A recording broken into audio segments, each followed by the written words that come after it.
Assalamualaikum warahmatullahi wabarakatuh. Bismillahirrahmanirrahim. Innal hamdalillah, summa salatu wassalamu ala Rasulillah Muhammad ibn Abdullah wa ala alihi wa sahbihi wa mawalah. Amma ba'd. Segala puji bagi Allah Subhanahu wa taala yang telah mengumpulkan kita kembali di majlis ilmu kajian Islam Masjid Al-Muhajirin Kompleks Bumi Asri. Kita ketahui bersama bahawa solat adalah hal yang terpenting bagi umat Islam. Maka hal yang terpenting itu harusnya kita perhatikan dengan sebaik-baik mungkin. Maka tema kita pada malam ini, kajian fikih, adalah hal-hal yang makruh dalam melaksanakan solat. Bersama kita Al-Ustaz Dr. Mulyadi Abu Bakar LC-MTH. Inilah kajian kita. Mari kita ikuti bersama. Assalamualaikum warahmatullahi wabarakatuh. Assalamualaikum warahmatullahi wabarakatuh. Alhamdulillah rabbil alamin. Wabihi nasta'in ala umuri dunya wad din. Ashhadu an la ilaha illallah wahdahu la syarikalah wa ashhadu anna Muhammadan abduhu wa rasuluhu alladzi la nabiyya ba'dah.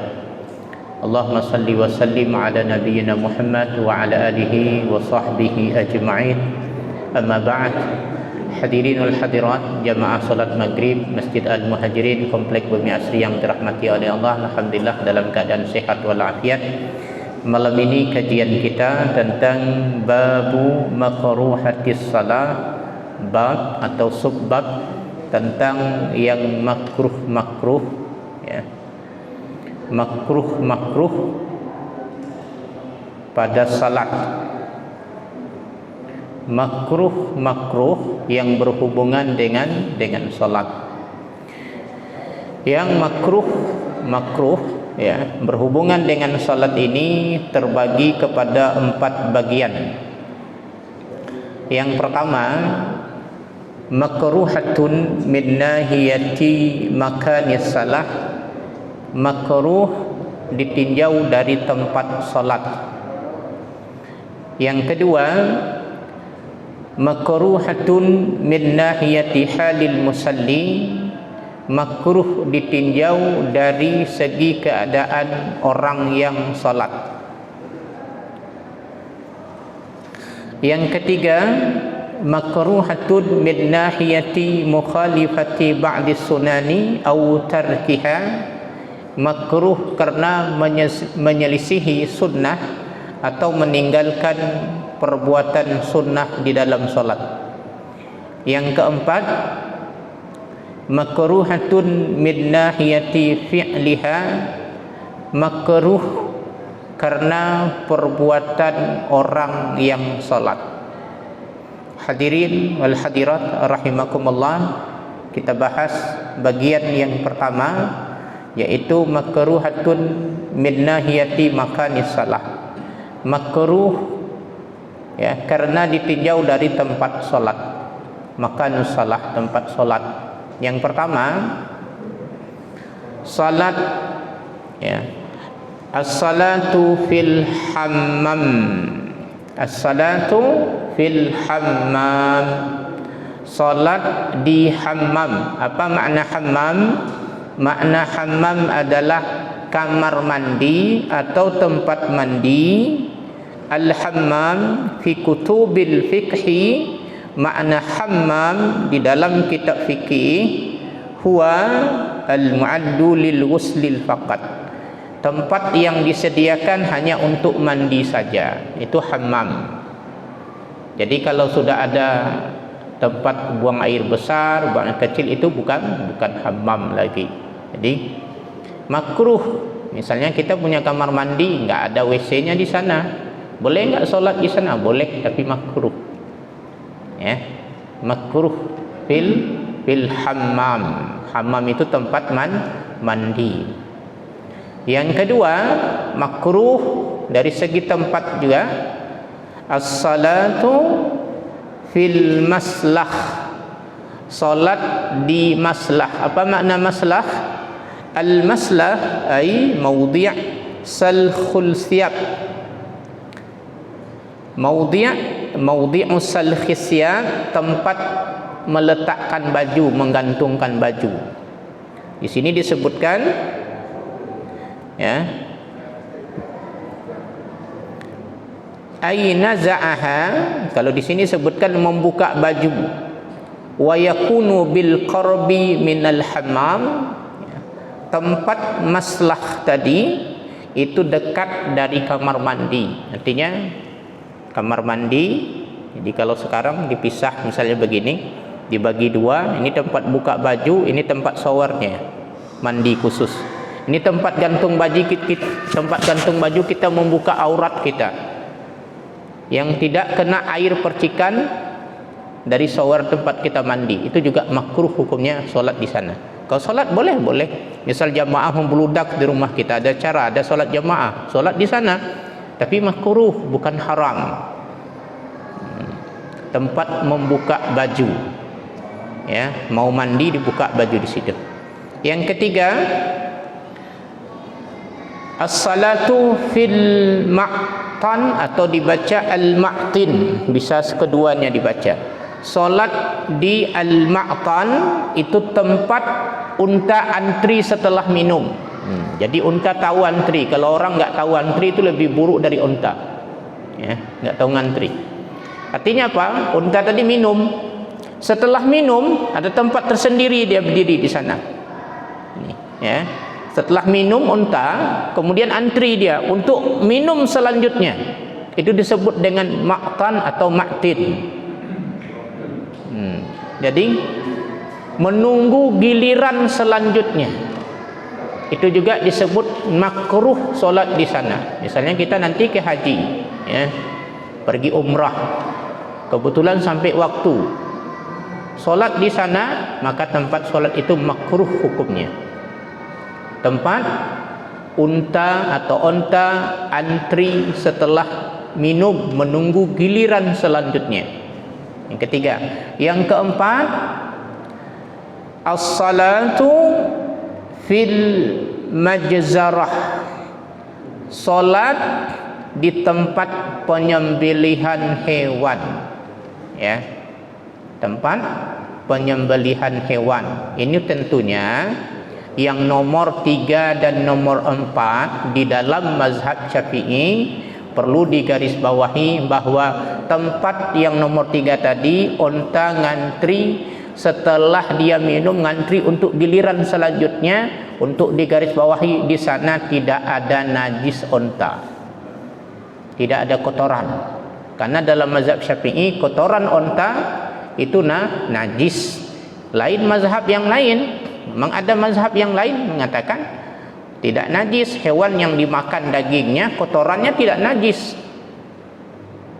Mereka boleh nanti kena kotoran sapi, kena kotoran ayam, kena kotoran kambing, kena kotoran unta, kena kotoran kerbau. Mereka boleh sholat kena pakaiannya. Karena dalam pandangan mazhab yang lain, ulama yang lain, maka boleh sholat karena kotoran hewan yang dimakan dagingnya mereka anggap tidak najis. Dalilnya apa? Dalilnya ada orang disebut dengan Ja'ranah, ada kisah. Ada orang pergi masuk kota Madinah, tiba-tiba apa? Sakit.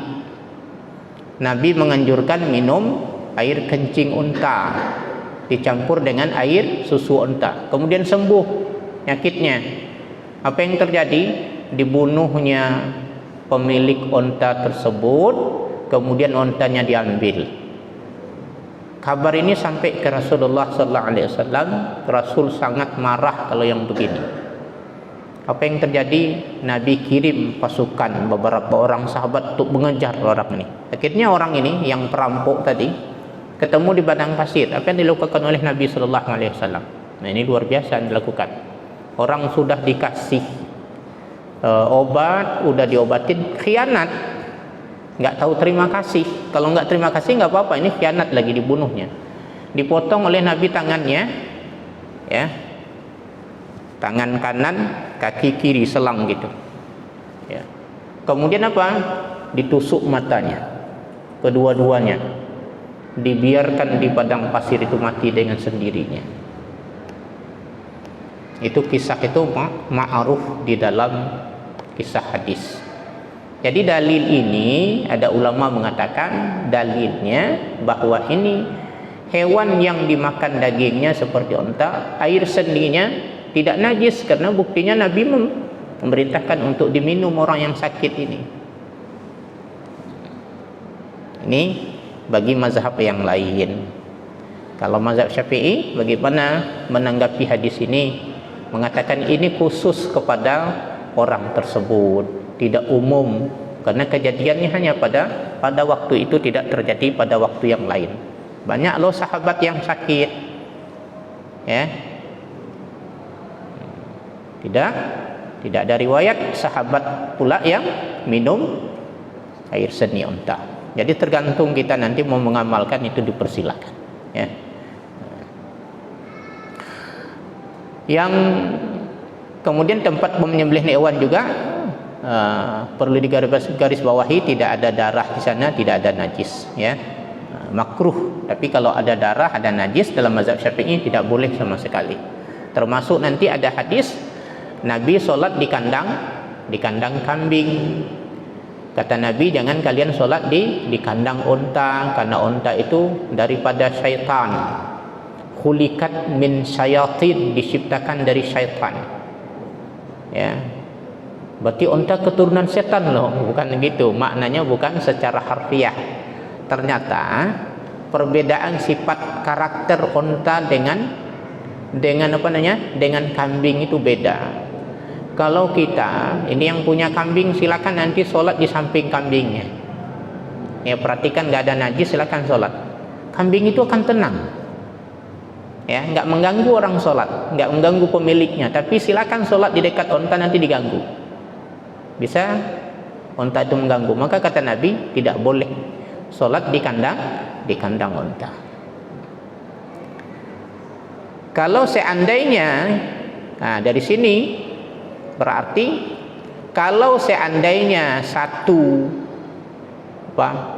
kotoran hewan yang dimakan dagingnya tidak najis, tentu kalau diperbolehkan di kandang kambing, boleh juga kandang unta, ya. Kalau dilihat misalnya sebab najisnya tidak, ya. Ini yang kelima, pemakaman makruh juga, pemakaman yang tidak terbongkar kuburannya, ya, yang tidak terlihat. Di sini disebut, ya, as-salatu fil makburah atau makbarah allati lam tunbash. Solat di pemakaman yang tidak kelihatan, ya, tidak ada lubang, tidak ada kelihatan jenazah di dalam. Itu makruh hukumnya. Artinya bukan solat di atas kuburan. Beda kalau dikatakan kuburan, memang kuburan. Ini makbarah, area pemakaman, ya, dekat pemakaman.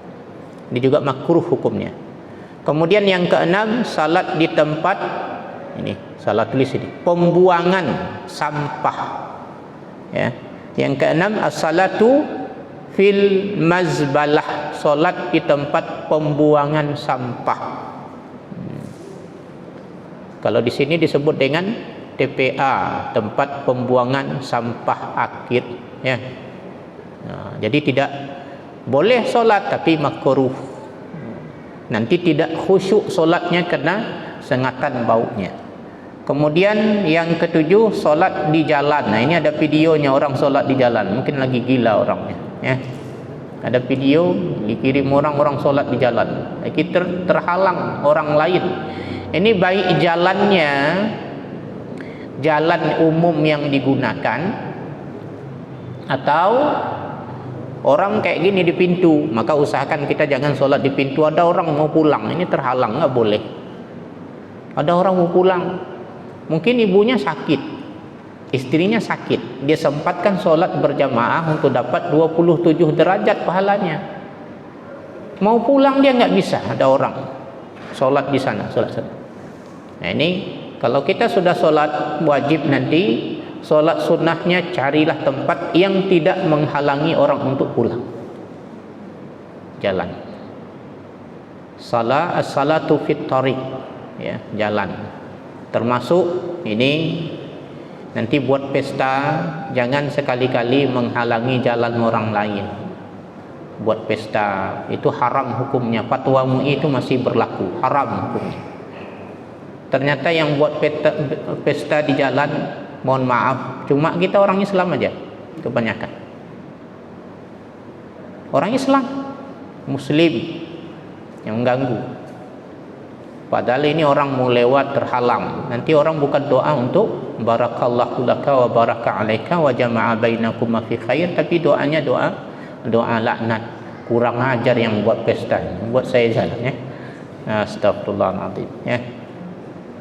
Kemudian yang ke-8, salat di al-kanisah, fil kanisah. Al-kanisah itu terjemahkan di sini, al-kanisah itu adalah al-muta'abbad Yahudi, tempat ibadahnya orang Yahudi, sinagog.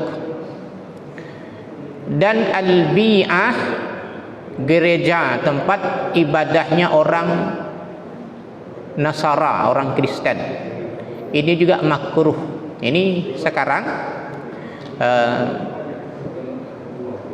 kejadian di beberapa negara Eropa, mereka belum punya masjid, tapi jamaah udah banyak. Akhirnya pihak gereja memperbolehkan untuk solat di gereja tersebut hanya untuk solat Jumat. Apa hukumnya? Hukumnya boleh, tapi makruh. Gerejanya masih status gereja. Diperbolehkan jamaah untuk solat Jumat. Jadi kalau bapak nanti tiba-tiba ke Eropa jalan-jalan habis COVID-19 ini, tiba-tiba waktu Jumat lihat orang solat di gereja, kita bingung, ada ngaji, oh boleh, silakan solat, ya. Makruh hukumnya. Okay. Kemudian yang ke-9, makruh solat di atas Ka'bah. Enggak sunnah. Tadi jangan pula cerita bangga kali jadi tukang cleaning service Masjidil Haram. Jadi tukang cleaning service, jadi pas pula hari itu tugasnya membersihkan Ka'bah, sekalian solat sunnah di atasnya. Ini hukumnya makruh, enggak sunnah, ya. Beda kalau orang solat di dalam Ka'bah, ini di atas Ka'bah. Ke-10, solat di lembah yang berair, fil wadin, disebutkan as-salatu fi batnil wadi ma'a tawaqqu'us subul, ya. Solat di lembah, di wadin, di lembah, kemudian ada air yang netes. Nah, itu makruh juga solat, karena membuat sebenarnya ini enggak bisa khusyuk orang solat, itu yang menyebabkan makruh. Kalau udah tingkat bisa khusyuk, ya silakan saja. Udah khusyuk. Termasuk lembah itu, Ka'bah itu adalah lembah. Karena Masjidil Haram yang paling atas ternyata sama tingginya dengan jalan. Makanya kalau hujan dikit pun, di 2009 kami pernah banjir. Bahkan di Jeddah ada korban. Sampai kayak tsunami. Pos-pos itu antara Jeddah dengan Mekah itu hanyut dihantam air. Polisi nggak ada lagi yang jaga. Banyak orang meninggal, kabarnya orang yang penjara bawah tanah waktu itu. Jadi solat di lembah yang berair itu juga hukumnya makruh. Yang ke-11 adalah as-salatu mawdi'al maksi. Nah, ini solat di kantor pajak, ini bermasalah juga, ya. Pengutipan kantor, bea cukai, di sini disebutkan ini al-maksi. Tapi ada juga yang terjemahkan al-maksi ini apa namanya? Yang sering pinjam rentenir, nah, ya. Tapi al-maksi ini memang ada hadisnya. Ada yang menerjemahkan tidak akan masuk la yadkhulul jannah al-makis. Apa? Orang yang kerja di kantor pajak, itu hadis riwayat Abu Dawud. Ini jadi nanti bapak buka lah, browsing lah tentang itu nanti, ya. cari informasi ya. Namun nanti penjelasannya memang panjang tentang ini. Solat di kantor pajak. Emang masjid yang di kantor-kantor, yang di mall itu sebenarnya statusnya bukan masjid. Karena yang dikatakan masjid itu statusnya salah satunya adalah wakaf. Jadi kalau kita solat di sana, solat tahiyatul masjid, sah nggak solatnya? Kalau dari segi ini nggak sah solatnya. Namun kalau solat sunnah ini lebih mudah. Maka dalam kitab Abdurrahman Al-Jazair disebutkan, kalau tak sah solat sunnah tahiyatul masjidnya, bukan otomatis sunnahnya nggak sah, tapi berubah statusnya menjadi solat sunnah mutlak. Jadi tidak serta-merta tidak dapat pahala, tidak ya. Kemudian sholat di pasar ya, fisuk juga makruh hukumnya. Pasar tempat yang Allah kurang sukai ya. Pasar, karena terdapat di sana riswah, orang bohong, sumpah palsu sana di pasar. Maka tidak bagus asal yang nampak pasar, transaksi jual beli itu tidak bagus untuk dijadikan tempat rekreasi. Kayak kita udah bosan pergi ke mall, nggak bagus ya, karena bukan tempat yang disunnahkan untuk kita rekreasi. Memang kita ini sunnah rekreasi, karena Allah sendiri suruh kita rekreasi. Makanya ada wisata Islami, fasiru fil ardi fanduru kaifa kana aqibatul mukadzibin. Silahkan kalian pergi ke muka bumi ini ya, keliling, silakan keliling dunia. Fasiru fil ardi fanduru, perhatikanlah akibatul mukadzibin, kesudahan orang-orang yang mendustakan ayat kami. Pergi ke mana? Ke Mesir. Lihat piramidnya Firaun, hebatnya gagah Firaun, mati juga. Pergi ke Yordania ya. Yordania apa? Samud yang merubah gunung batu jadi rumah. Pergi ke Hadramaut yang tanah dibalikkan ke Yaman, itu dibalikkan tanahnya, sampai sekarang nggak subur tanahnya, dibalikkan. Jadi tempat-tempat yang itu sunnah untuk kita pergi menambah keimanan kita. Pergi ke Yordan juga, itu yang laut mati ya, yang bapak nggak pandai berenang pun ini bisa berenang di sana, karena memang terapung. Namanya laut mati. Silakan nanti jalan-jalannya nanti ya, jalan-jalan Islami, insya Allah dapat pahala, dapat. Untuk apa? Niatnya untuk menambah keimanan. Fasiru fil ardi fanduru kaifa kana akibatul mukadzibin. Kemudian solat di hadapan orang yang menghadap kepadanya. Maka saya terjemahkan sedikit aja ya. Kalau di sini disebutkan as-salatu amamal adami yastakbiluhu. Solat di depan orang yang menghadap kepadanya. Ini misalnya kita ini kayak imam gitu kan, habis solat imamnya menghadap jemaah, zikir menghadap jemaah. Itu jamaah solat itu makruh hukumnya menghadap imam, karena imamnya menghadap jemaah. Kenapa? Seolah-olah nanti kayak menyembah imam itu ya, imam duduk, apalagi kalau imamnya pakai kursi duduk begini ya. Jadi maka cari tempat yang lain, yang jangan imam menghadap, atau orang lain yang lagi duduk nyantai begini ya, lagi cerita, kita solat di depan dia, ini nggak boleh. Kemudian yang ke-14 al-itan ya, panjang, i-nya panjang, ta-nya panjang, al-itanu wa huwa takhadul musalli walau imaman mawdi'an yusalli fih wala yantakilu anhu ila ghairih. Ini makruh hukumnya. Salat di tempat ia salat sebelumnya, diterjemahkan secara fauriyah, cepat. 14 alitan salat di tempat salat. Ini enggak lengkap terjemahnya.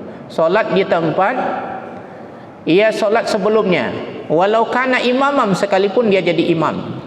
Artinya tadi imam sudah solat, assalamualaikum warahmatullah, kemudian dia solat sunat di tempat dia solat itu hukumnya makruh. Kita juga habis solat itu enggak berpindah, masih solat sunat di tempat itu hukumnya makruh. Cari tempat lain,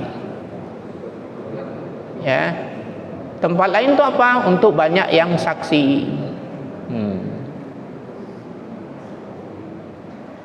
Betul juga ada yang istiqamah, saya lihat cari tempat di ujung-ujung, ya. Sekali-kali mutar aja ujung sana, ujung sana, ujung sana. Silakan, ya. Pokoknya semua tempat di masjid ini nanti jadi saksi untuk kita. Jadi saksi apa? Ini keramik sana ada saksi kita pernah solat di Masjid Muhajirin. Di sini juga pernah, di tengah juga pernah, samping sungai juga pernah. Jadi silakan yantaqilu ila makani ghairih, berpindah ke tempat makan tempat-tempat yang lain. Nah, maka sunnah hukumnya, ya. Jangan solat wajib kita di sana, sunnahnya juga di sana, itu hukumnya makruh, ya.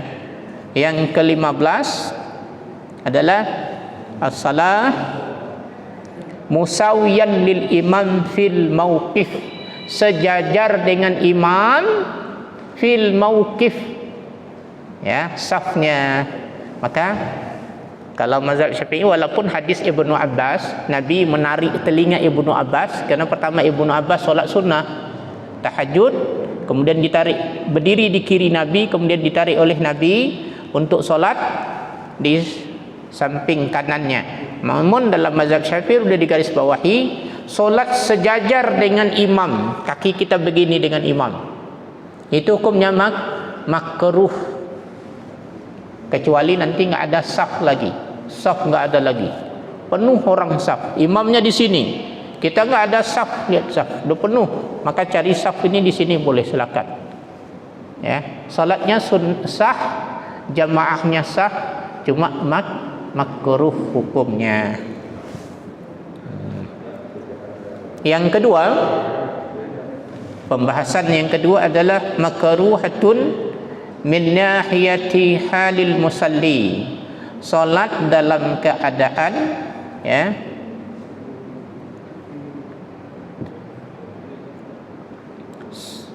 kedua ini makruh ditinjau dari segi keadaan orang yang solat.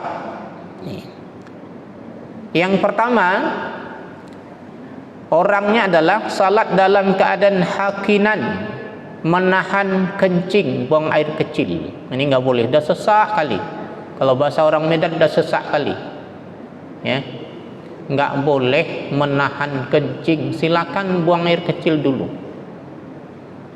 Tak dapat jamaah, dapat nanti ditulis bapak dapat pahala jamaahnya, dengan syarat orangnya memang istiqamah. Pas datang ke masjid tiba-tiba sesak buang air kecil, nggak boleh ditahan, makruh. Silakan selesaikan dulu, baru nanti ikut solat berjamaah. Semana dapatnya, dapat imam mau salam silakan, ya. Memang sebagian kita itu kalau sudah masuk kamar mandi ada agak lama, ada yang 5 menit selesai, ada yang 3 menit selesai, ada yang sampai 15 menit, lama, ya. Apalagi yang sudah berumur, kadang kena prostatnya. Maka ini pernah para sahabat dia waktu haji atau umrah, dia yang di kelompok itu, dia yang dipercaya untuk jadi imam.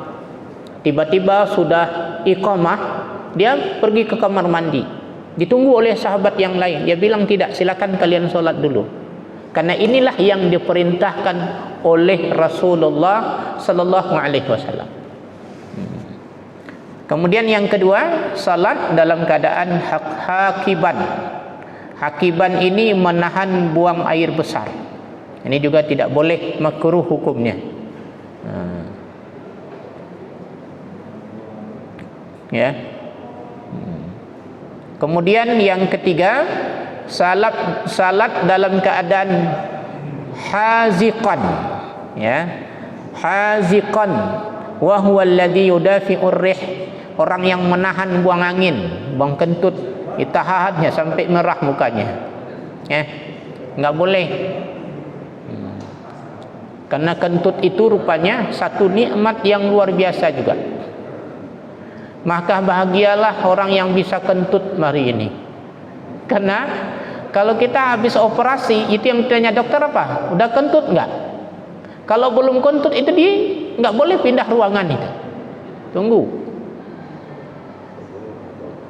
Ya. Dan kentut itu secara ilmiahnya luar biasa juga kentut itu. Ternyata kentut itu kalau nggak ada campurannya saya lupa. Itu bisa menjadi meledak karena keluarkan gas, bisa kebakaran. Coba bayangkan kalau Allah tidak, itu bolong semua celana kita sama sarung. Ternyata mengandung sulfur, dapat ada campurannya luar biasa Allah. Jadi kentut itu juga mengidentifikasi kesehatan seseorang. Ya, kentut yang sehat itu sebenarnya nggak memiliki bau. Kalau bau itu kurang sehat badan. Apalagi kalau bau jengkol. Ya. Kemudian yang keempat, salat dalam keadaan hakiman, menahan buang air kecil dan buang air besar, kedua-duanya sesak. Nah, ini juga tidak boleh, ini lebih berat lagi, kedua-duanya. Yang kelima adalah as-salatu ta'ikan, ketika ta'ikan li ta'amil hadiri in wasi'al waqt, salat ketika dihidangkan makanan dan waktu solat masih lapang, masih panjang. Nah, dia nggak boleh, makruh hukumnya solat. Ya, makruh hukumnya. Silakan makan aja. Ibnu Umar itu lebih alim dari kita. Dia lagi makan ini dalam hadisnya itu, dia lagi makan. Kemudian terdengar iqamah, kata sahabat yang yallah, ya iqamatis salah. Dah iqamat ini. Apa dia bilang? Inilah yang diperintahkan oleh Rasulullah sallallahu alaihi wasallam. Dengan syarat apa? Kita memang dalam keadaan lapar, berhajat kepada makanan. Jangan pula habis makan mie Aceh, ya, habis makan kari, dah kenyang makan rendang, dihidangkan sama orang lain, iqamah udah azan, tunggu, udah ini perintah Nabi, ini bukan perintah itu, mang menongkrong. Ya, ini dalam keadaan kita memang hajat kepada makanan tersebut. Jadi ini bukan termasuk kita nanti orang yang melalaikan solat, tidak. Nah, inilah Islam, ini agama rahmatul lil alamin. Ini rahmatan lil alamin. Ya, yang keenam, as-salatu hafizan, salat keadaan hafizan, memakai khuf yang sempit. Khuf itu yang pernah kita kaji, sepatu dari kulit yang lembut seperti kaos kaki, sempit kali, ya. Ini juga makruh hukumnya. Jadi kalau pakaian di kaki aja sempit itu makruh hukumnya, apalagi memakai pakaian yang sempit. Sedangkan kaki itu nggak ada hubungannya dengan aurat.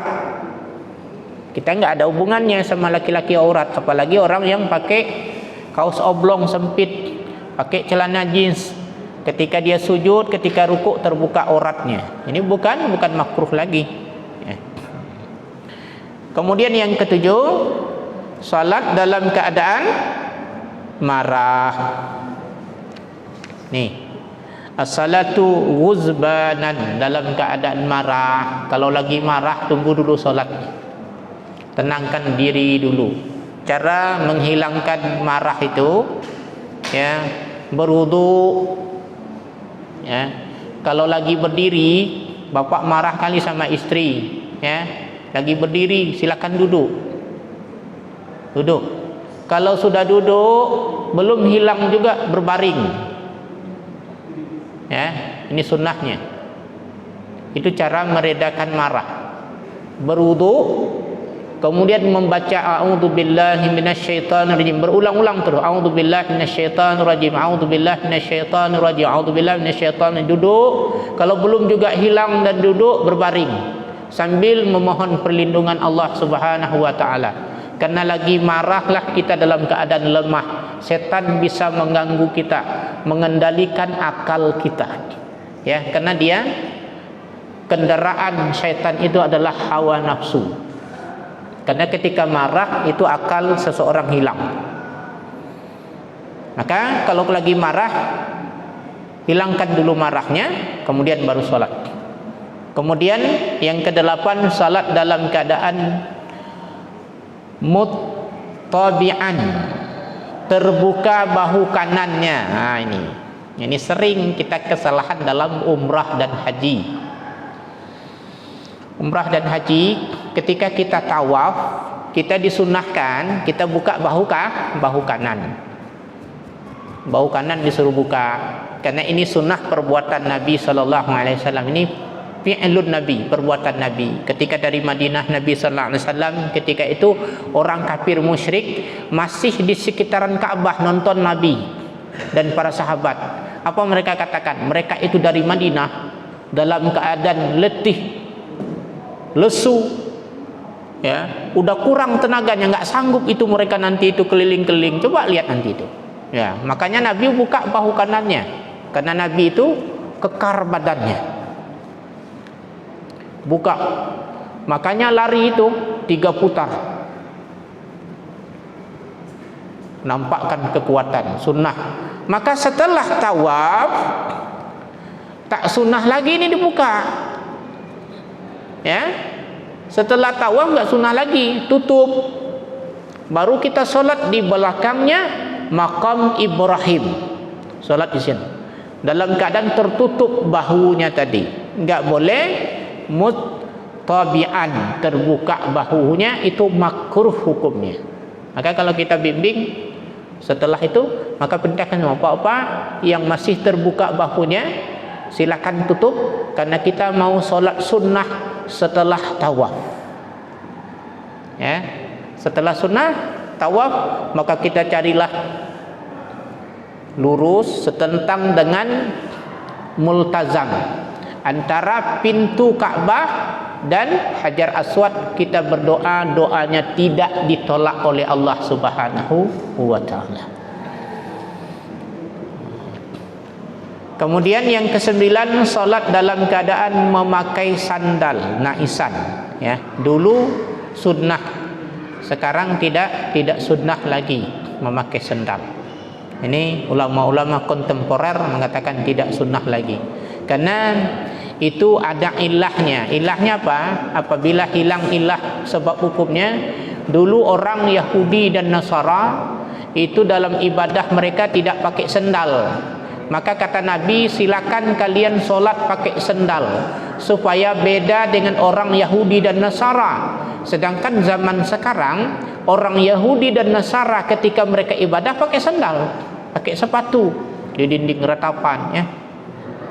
Pakai ke gereja juga mereka pakai sandal. Maka di sini dia makruh hukumnya. Ke-10, salat dalam keadaan mutalassiman, menutup mulut dan hidung bagi laki-laki, artinya pakai masker, ya. Mutalassiman, makruh hukumnya, ya. Nah, karena kita darurat sekarang ini, ya, darurat. Maka kalau hukum darurat itu kalau nggak pakai masker kena. Kalau kena nanti demam.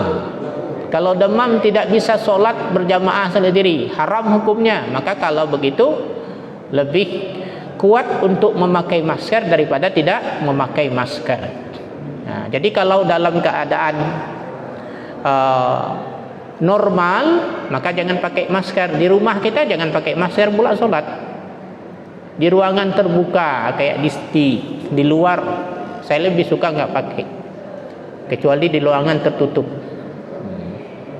ya.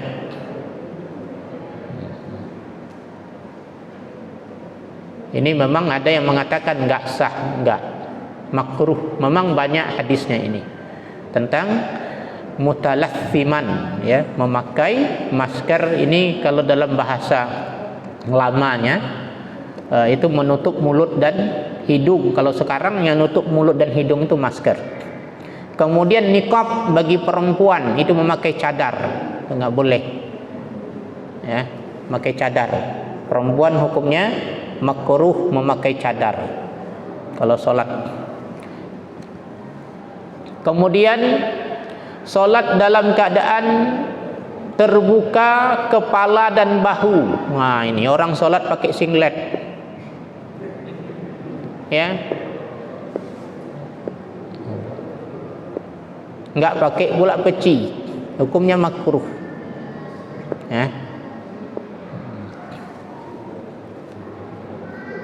Kadang kita malas di rumah solat pakai singlet saja, ini hukumnya makruh. Kalau solat berjamaah menurut Kiai Ma'thum almarhum, sudah cepat kali waktunya, ya. Ulama fikih yang tinggal di Tembung dulu, beliau mengatakan termasuk sudah beradab kalau kita solat berjamaah itu kita pakai baju segini sudah beradab, ya. Mau itu kaos oblong atau pakai kemeja udah dihitung kita beradab untuk solat berjamaah. Yang jangan itu nampak ke ketiaknya, itu yang kurang adab kalau kita solat berjamaah. Kemudian yang ke-12, solat dalam keadaan terbuka ketiak bagi laki-laki. Nah, ini bersama dengan yang 12 juga makruh hukumnya, solatnya sah. Ke-13, salat dalam keadaan mengenakan pakaian bergambar atau tulisan. Nah, ini bermasalah sekali, ya. Pasti kita terbaca kalau ada tulisan. Tulisannya berbagai macam, ya. Ya. Apalagi tulisan baju partai. Beda pula pilihan. Gondok orang di belakang. Yang di depan nomor 2, dia pilihan nomor 1. Masya Allah, nggak khusyuk solatnya. Ya. Jangan pakai yang bergambar atau menggunakan tulisan. Tulisan baik tulisannya Al-Quran atau tulisan yang lain dakwah, ini nggak boleh dipakai. Atau organisasi, ya, terbaca sama orang. Kemudian yang ke-14, salat dalam keadaan pakaian menutup seluruh tangan. Nah, ini nggak keluar tangannya. Ke-14 ini, ya, solat mustamilan kaistimalil samma. Ini tertutup tangannya. Tapi kalau dijulurkan tangan terbuka auratnya. Ada orang baju jubah gitu. Ya biasa itu baju Arab. Bapak lihat kan ada baju Arab yang tidak dijahit tengahnya gini. Biasa untuk orang luar baju jubah, baju gamis. Ini dia nggak pakai gamis, nggak pakai oblong di dalam, ditutup semuanya gini. Tutup dengan tangannya. Kalau dibuka tangannya, terbuka auratnya. Ya, akhirnya diselimut aja begini. Itu hukumnya makruh. Jadi dia nggak bisa menjulurkan tangan, ngangkat tangan pun nggak bisa. Ini nggak boleh. Kemudian yang ke-15, salat dalam keadaan surban menjulur sampai ke lantai. Surbannya panjang. Ya, nggak boleh. Yang ke-16, salat dalam keadaan isbal. Tahu isbal? Isbal pakaiannya menutup mata kaki. Hukumnya makruh. Ya, isbal. Solat dalam keadaan isbal, hukumnya makruh. Isbal di sini disebutkan makruh pada solat dan selain solat. Nah, jadi kalau mampu, ya, kalau mampu kita potong celana di atas mata kaki, karena hukumnya makruh. Memang ada yang mengatakan haram, tapi mazhab Syafi'i lebih mengambil yang makruh. Jadi di luar solat pun makruh, harus menempang. Memang saya punya celana 2 model di rumah. Yang satu saya potong ada 4 lembar di atas mata kaki, yang lainnya di bawah mata kaki. Ketika saya pakai, memang lebih enak yang di atas mata kaki, saya akui. Nggak tahu kenapa berjalan itu coba terbukanya. Ada kawan yang katanya coba itu lebih cepat langkah kita. Kalau saya rasakan tidak, lebih ringan memang kaki untuk melangkah. Mungkin secara ilmiah kalau diteliti itu untuk pergerakan seorang, bedanya kesehatan ketika berjalan tertutup mata kakinya bagi laki-laki dengan terbuka itu bisa diteliti. Karena kalau hadis sahih itu, hadis sahih tidak bertentangan dengan fakta ilmiah, bukan teori, sudah fakta. Jadi kalau mampu, apalagi kalau pakai sarung, ya, usahakan apa? Ada sebagian bapak-bapak, mohon maaf, pakai sarungnya kayak ibu-ibu, menyentuh lantai, bukan mata kakinya tutup, lantainya pun, kakinya pun nggak nampak. Hadirin hadirat rahimakumullah, ini sampai 16, memang dah habis ya, karena udah masuk waktu. Ya. Mari kita tutup. Ada pertanyaan atau kita tutup langsung? Ya, kita tutup, nanti akan datang. Ya.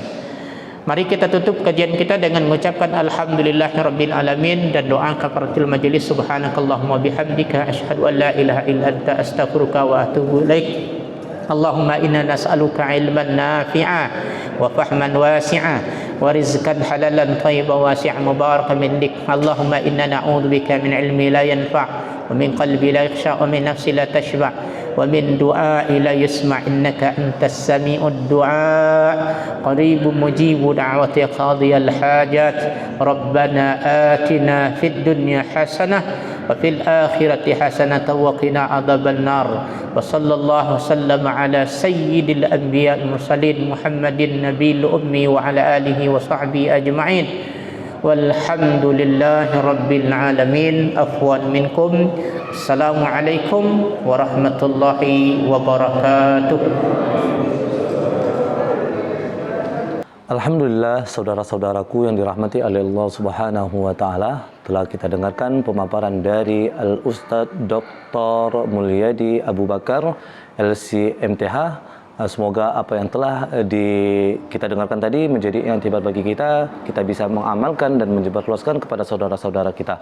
Akhirul kalam, assalamualaikum warahmatullahi wabarakatuh.